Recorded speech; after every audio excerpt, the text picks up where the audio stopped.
for an hour. And I've gotten much better at like delegating than I used to.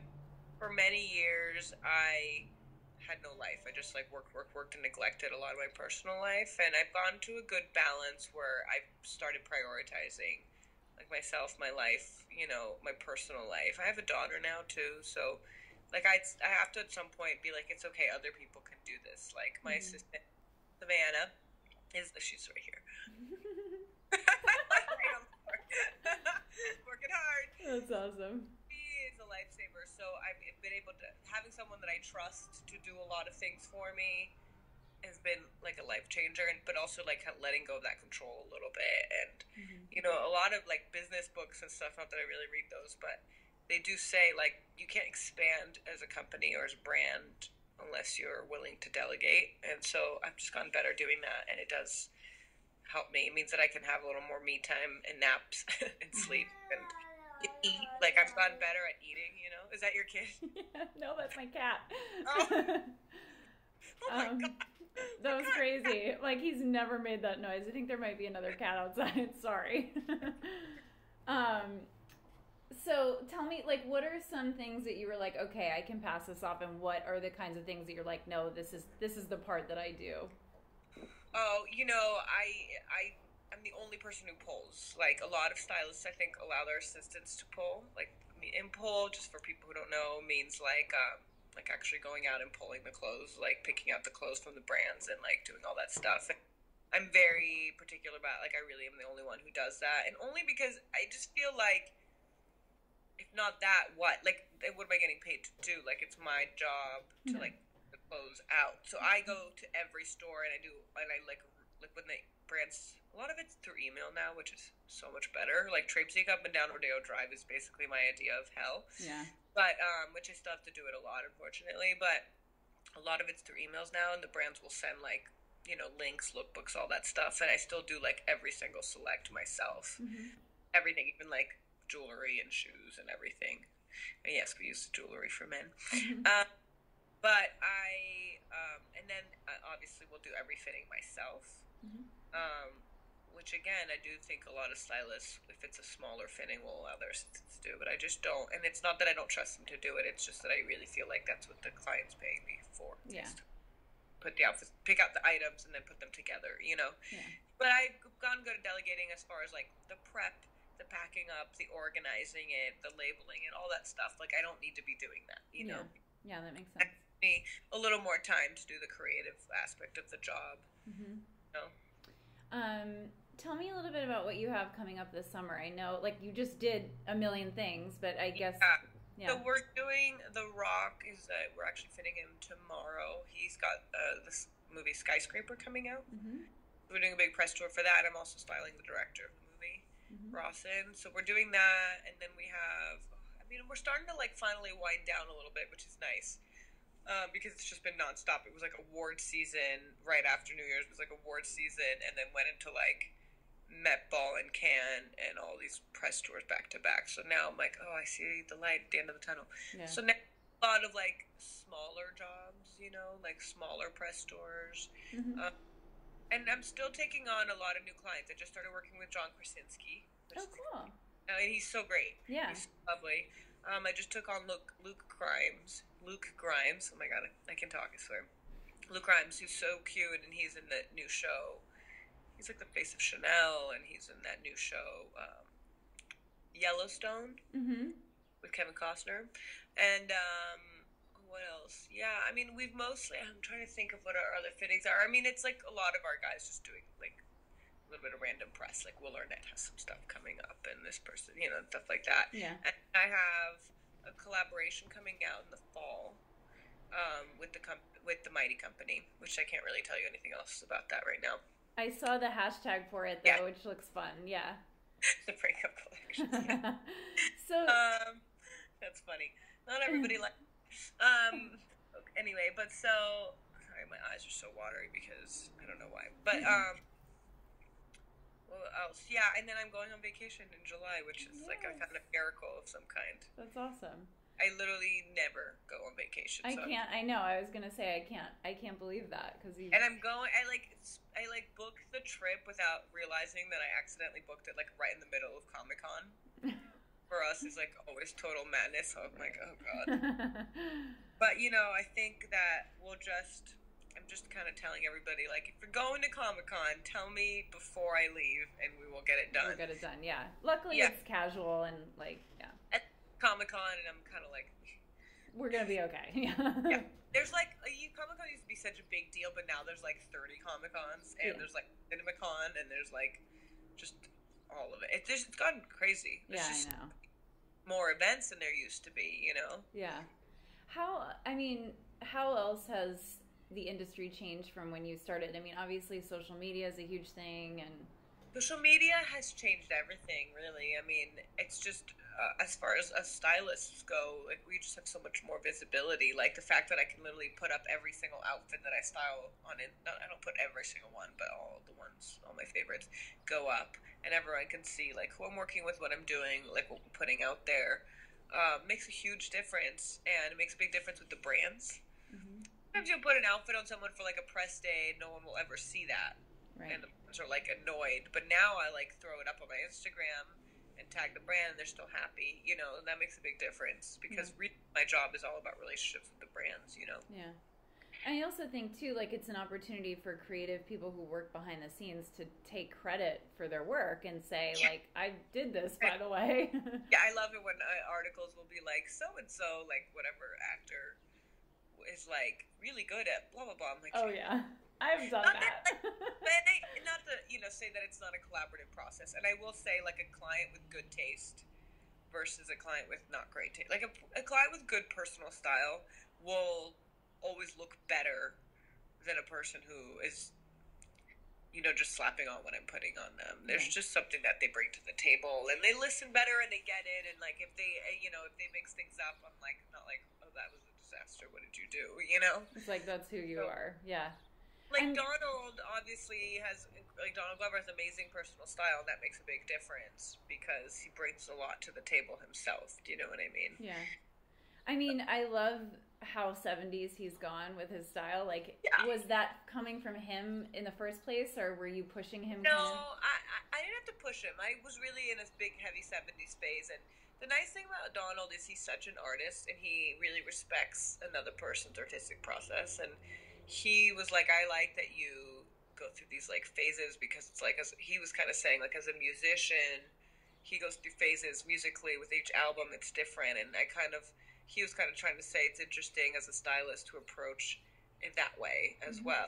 So he's a person who is really good because he really is an artist, and he really sees what other people's, people are doing creatively, and, like, appreciates it and respects it. So he really, I think he kind of has 70s vibe anyway on his own, but I definitely was like, this is what I'm into right now. And then the fittings with him are, like, zero struggle. It's just like, wear this, wear that, put this with that. And he's like, yeah, and da-da-da. Like, it flows, and it goes really fast, and we get along really well. So it's a really, like, great collaborative process where, there's so little, like, we're just so in tune with each other and, like, on the same page. And I think that it's nice for me as a stylist to have a person like that. And anytime that you have two people who get to just be, like, creatively kind of free and just have fun with it, not take it too seriously, that's when you get the best results, Yeah. What about, you don't have to name names, but what about a client that's less sure of where they want to go from a style point of view? I think that, if you have a guy who doesn't really know what he's doing, but he kind of, like, knows he doesn't know what he's doing, and he just lets you do your thing, that is fine. That gets good results also, But a guy who, like, it's tough when you have a guy who kind of has bad taste and, like, doesn't know he does. You know what I mean? Because and I don't mince words, so I have no problem being like, nope, that's hideous. You know what I mean? But it's hard when, I think the hardest is when you get a guy who is unsure if he likes something but is unwilling to speak up. Mm-hmm. I really have to be like, dude, I'm not sensitive. Like, if you don't like something, just say so. We'll move on. We'll try something else. Right. We'll find it. And I think that's the toughest. When I can tell the guy's like not sure, but he's not like saying that because he's like worried about, I don't know, like hurting my feelings or affecting my process or whatever.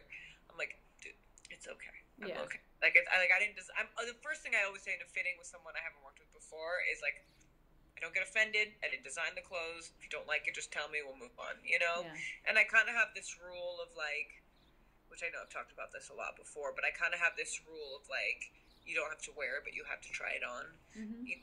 That opens it up a little bit so that they don't mind trying it on because I'm like, don't worry, you will not be forced to wear it just because you put it on. Right. But sometimes they'll put it on and then be like, oh wait, actually you're right, that does look cool, or that's great. Or sometimes they'll put it on and I'll be like, nope, I was wrong, take it off. You know. Yeah. But it's just the open-mindedness of knowing, like, it's like being open-minded without any pressure of like, oh, I put this on and now I'm like forced to wear this thing that makes me feel like not myself, you know? Because my priority is always obviously people feeling good and like feeling like themselves. And sometimes I get a lot, I kind of joke that I like somehow put the fear of God in people because they'll be like, oh, sorry, I forgot to wear the pocket square, I forgot to wear that belt, or I didn't button it correct. And I'm always like, okay, it's fine. Like if you're happy and you feel good, you don't have to apologize to me. I'm here to make you feel happy, you know. But it is fun to do kind of get this like reaction from them where they feel like they're like disappointing me if they like didn't stand straight or like didn't button correctly or something. That's awesome. Yeah, I mean, I feel like there's nothing worse than seeing a guy on the red carpet who is wearing something crazy, but you can tell he's like has no opinion on it or doesn't feel good in it. And I think I'm pretty good about avoiding that because I can read people pretty well, and in a fitting, I'm pretty good at just being like, talk to me. What do you think? Like, do you want to try something else? You know, and kind of dragging that out of them. And I don't have that too much. Like most of my guys have I've been with a lot of my clients for a long time, so by now they know that they're like, I don't really like it. I'm like, okay, off. You know. Yeah. But sometimes it takes them a minute to like learn that it's okay to just tell me that they don't like it. You know. Yeah. And I think I'm pretty good at getting a sense of like a person's sort of innate like personal taste and style, and then trying to like come from that place and not trying to make them something they're not, or trying to like, you know. And I think if you look at my guys, they all look pretty different. Their style, like I don't dress like Armie Hammer the same way I dress like Donald Glover, or you know, Bradley has his own thing, and Ryan Reynolds has a very, Ryan.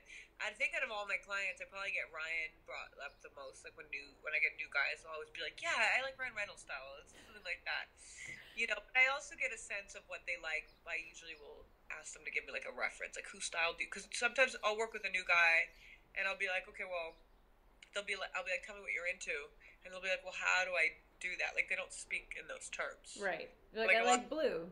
Yeah, like if a guy who really knows his shit, he'll be like, oh, I really like APC, or I really like, you know, Dior, or whatever. Then you can get a sense. A lot of times they don't really speak that way. Yeah. So I'll say, okay, like tell me whose style you like. Like tell me like another celebrity or someone whose style you like, and that will give me a really good sense of what they're into. Like if they're like, hey, I like what Ryan Gosling does, versus like, hey, I like what Donald Glover does. Like those are such different things. Right. That sense of like how classic or adventurous they're willing to be, of like kind of the vibe they want to put out, you know. Yeah, I mean, I feel like even though what you do is specific, not a lot of people have that job. I think that like what you're saying applies to all like creative people who are working with clients that have their own points of view. It's like you have to figure out how to communicate with them to get, you know. Yeah, exactly. And I think like communication's like such a strong point of mine. Like I'm very open to like talk about everything, and not everyone's like that. And it's like trying to get people to like open up and like get comfortable with like stating their opinions and not being worried about like hurting my feelings or stepping on my toes or whatever. And you know, but but on my end, I really have to just be always like, okay, yeah, that's totally fine. And I'll tell them, like, look, I'll pick my battles. If there's something I really want you to wear, I'll let you know. Like, if there's something where I'm like, please, this is so good, trust me. Right. I, like, pull that card out every once in a while. I'll be in a fitting and be like, have I ever led you astray? Come on. You know, every once in a while, I have to pull that one out. But for the most part, if they're not happy, I don't want them to wear it. Yeah. And do you ever get pushback, or do you ever have to negotiate like fit, like, or is that just an empirical like this is how it's gonna fit? Sorry, it's how it's gonna fit. 100%. I mean, it'll be like some guys like their pants. Like we dressed Thomas Middleditch from Silicon Valley, and he like pants like very short. Mm-hmm. Sometimes I'm like, just a little longer, and he's like, no, come on. I'm like, all right, fine, but then we'll give you $2. You know what I mean? So some guys have like specific things like that, like if they like that kind of Tom Brown, like shrunken look, and they'll have an about that. But for the most part, it's pretty much straightforward. It's like half a break on a pant, you know, and like certain things are non-negotiable, like where like a sleeve on a suit hits and how much cuff there is and stuff. Like we'll get like British clients, like Steve Coogan. I remember we worked with him when he was nominated, and he's British, and those Brits like love a lot of cuff. He's really insistent on that. Or like Tom Hiddleston like has a really big thing about like if his pants are even like a little too short, it like makes him nuts. So I with him will always make sure to go like on the longer side, right. You know. So like little things like that, but for the most part, yeah, the tailoring is what it is. Then some guys I just don't want things to be tight because they want to be comfortable, and that's the only argument. Sometimes I'm like, come on, because every photograph's baggier and longer, right? So, like, I've never looked at a client on the red carpet and been like, oh, if only his suit had been baggier. Right.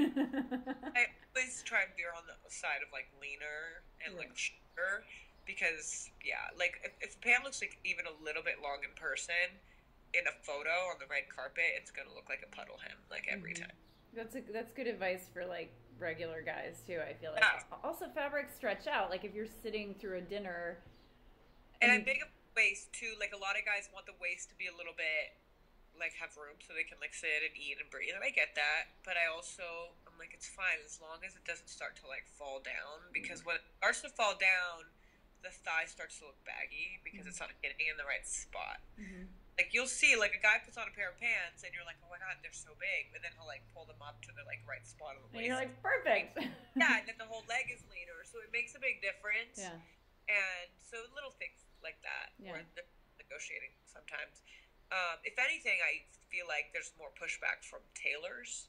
Like a tailor will be like, what do you mean the pant needs to be longer and this, da-da-da. So I don't allow tailors in the fittings, usually. All my own pinning. I got trained to do that many years ago, and now I just do all my own pinning and I hand it in. And that way, they don't, like, their opinion doesn't go into the tailoring. Like, they just follow the pins. Yeah. Because I find that if the tailor is there, even if I'm like shorter or leaner, then they end up doing what they want. And they'll do it the way they want. And I'm like, now you have to do it again. Cool, good job.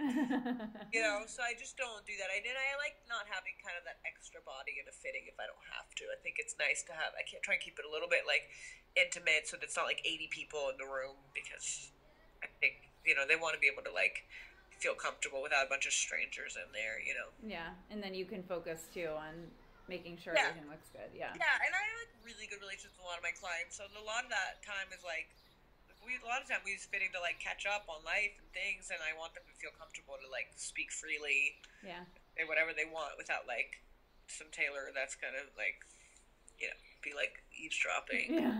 Not to do that, but you know what I mean. So less go to fitting is usually better. Well, I think before I let you go, I think while I have you on the phone, I just like have to, for the guys out there, like ask you to like impart some wisdom on, for those of you who don't have a stylist on speed dial, like is there a brand you're really liking right now, or like something? I'm really, for casual clothes, I'm really loving Sandro. I keep going in there, and every time I'm like, God, this place is killing it. I think they're doing a really good job.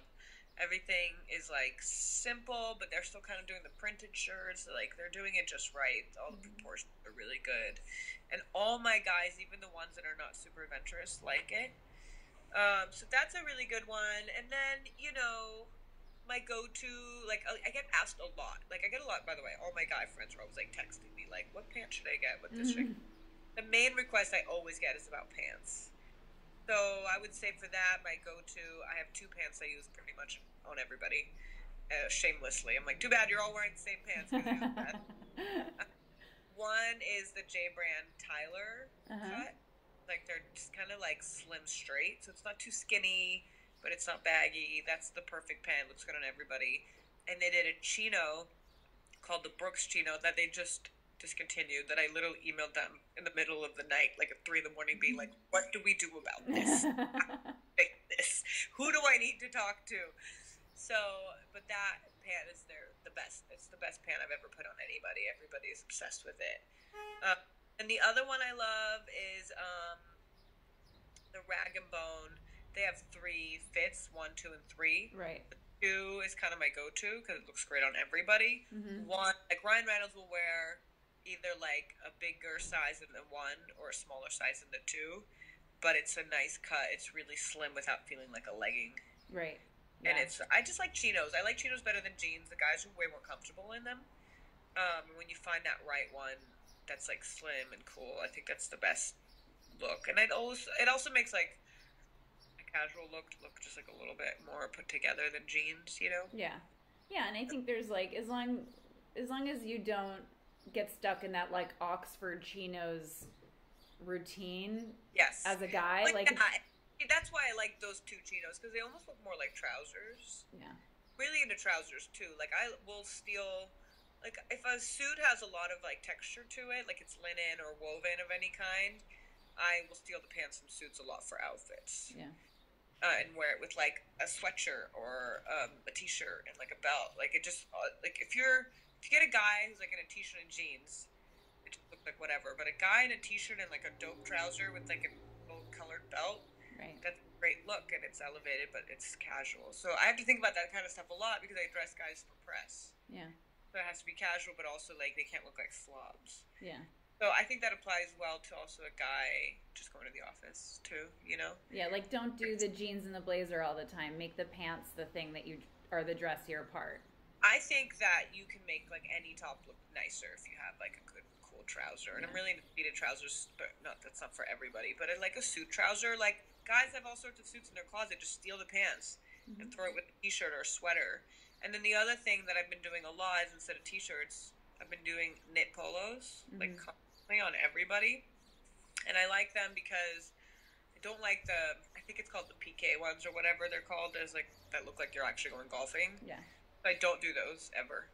But a nice like cashmere polo looks amazing. It's very flattering on everybody. Like I get guys that are like in shape, out of shape. Everybody looks good in them. Yeah, because I think people are afraid. They think if they have to be in shape to wear them, but you think do they wear an undershirt? Does that help or no? No. But I think that everybody looks good in them. I think if you're a little out of shape, maybe going with a darker color like a navy or a black is going to look better.